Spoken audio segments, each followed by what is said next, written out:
Gente, quando eu tinha 17, 18 anos, eu ganhei pra poder colocar PMMA. Olá, recentemente uma blogueira chamada Ariane fez um vídeo falando sobre a experiência dela de fazer uma rinoplastia, que era algo que ela tinha muita vontade de fazer e que ela adiou por muito tempo por conta de um procedimento que ela fez quando era mais jovem. Ela foi fazer uma rinomodelação, provavelmente na época, que é um procedimento de preenchimento, só que ela não sabia que estava sendo usado, o produto não era um ácido hialurônico, e sim estava sendo usado PMMA, que é um produto que ultimamente tem estado em bastante notícias de polêmicas ao procedimento estético. E acabou que esse produto ele não absorve no corpo, o PMMA.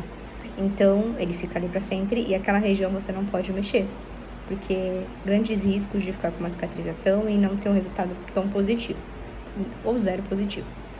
E aí, ela fala um pouco da experiência que nessa época já foi um procedimento que foi oferecido por conta dela ser influencer, né? E que ela não tinha noção, que ela não tinha conhecimento que era o PMMA e nem dos riscos. Aí, toda vez que vem esse tipo de notícia, o primeiro documento que a gente pensa, como advogado de direito médico, pensando na saúde não só do paciente, mas também como do profissional sob a alegação de falta de conhecimento, o documento que garante que esse diálogo existiu, que essa orientação houve na época, é um documento chamado Termo de Consentimento Livre Esclarecido. Quando você vai fazer uma cirurgia, você assina um termo antes de uma cirurgia, seja ela eletiva, né, uma cirurgia de escolha. E quando você faz o procedimento também. É que a gente ou não lê, ou acaba que lê como paciente e ignora o risco. Porque pensa assim, vai acontecer 1 em 1 milhão, então não posso pensar que vai acontecer comigo, né? E é um risco. O termo de consentimento é para isso, para trazer não só o risco de do procedimento em si, mas o risco do pós-procedimento e também o risco da anestesia, se for o caso, porque também é um risco, né? Então, toda vez que vem uma influencer e fala, eu não tô tirando crédito dela, tá?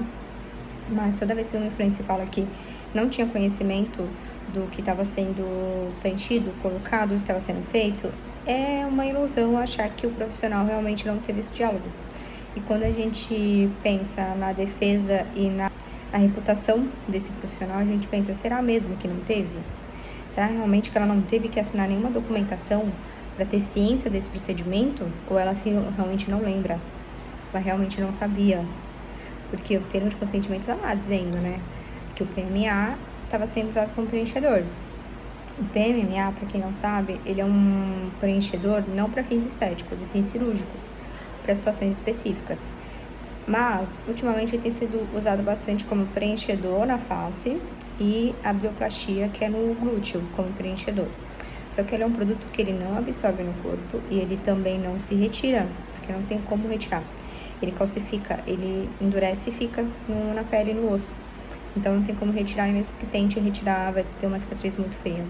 Então, quando se trata de face, aí piorou, porque a cicatrização vai ser muito visível, a cicatriz. Então, acaba que opta por não mexer. E nenhum médico, na maioria das vezes, nenhum médico cirurgião vai querer mexer nisso, porque sabe que o risco é muito grande.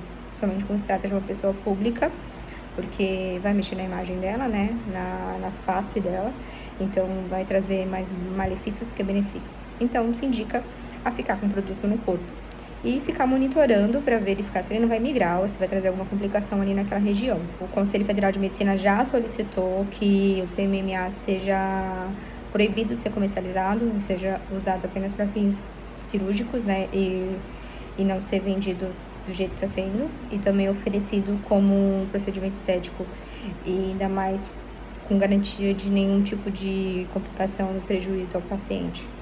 É importante também, como paciente, ter ciência que nem todo procedimento estético é para você. Nem todo procedimento estético é viável fazer nesse momento. Procura saber o que está sendo usado, se você está usando, se o profissional está garantindo para você que está usando ácido hialurônico. Solicita para ver a etiqueta, o produto sendo manipulado. Solicita para verificar o que está preenchendo ali na ficha, porque tem casos realmente que os profissionais eles falam para usar um tipo de produto e acabam usando o outro. Mas tem casos que a pessoa tem ciência que está fazendo um procedimento de alto risco e mesmo assim opta por fazer por conta da questão estética, da insegurança do que quer mexer. E é muito perigoso. E nesse momento, o que mais a tecnologia pensa é em criar algum tipo de produto que faça com que o PMMA seja dissolvido, retirado da melhor maneira possível. A gente ainda não tem essa tecnologia. É um produto que já existe há mais de uma década no mercado da medicina da estética e até agora não se achou uma solução para isso. Então, quem tem vai ficar com isso no corpo e torcer para que no futuro uma tecnologia seja criada para resolver esse problema.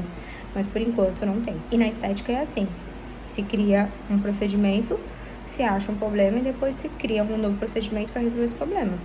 Isso é estética no Brasil, é o mercado. É importante você saber o que você está fazendo, assinar termo de consentimento, verificar se aquele procedimento é para você.